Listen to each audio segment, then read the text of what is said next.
Hey everyone! Welcome back to GeoGebra with K.Kumaravelu, where we make math and geometry easy and fun. Today, we're diving into GeoGebra to construct a perpendicular bisector using circles.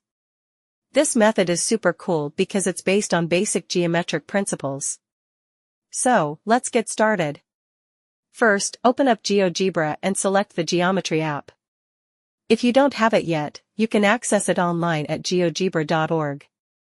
Now, select the segment tool and click 2 points anywhere on the screen to create a segment. Let's name them A and B.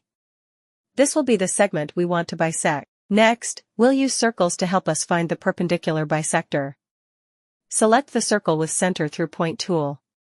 Click on point A, then select B to create a circle centered at A. Now, repeat this step, but this time, select B as the center and A as the second point. Notice how the two circles overlap?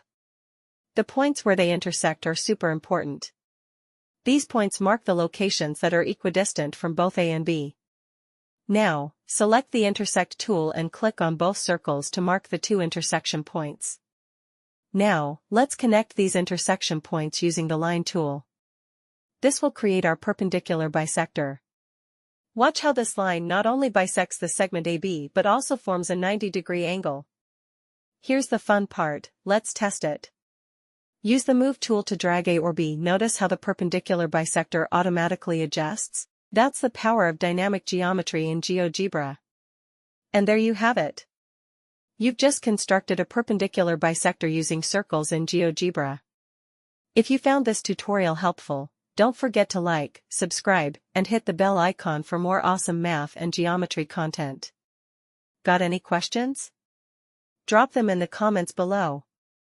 Thanks for watching, and I'll see you in the next video.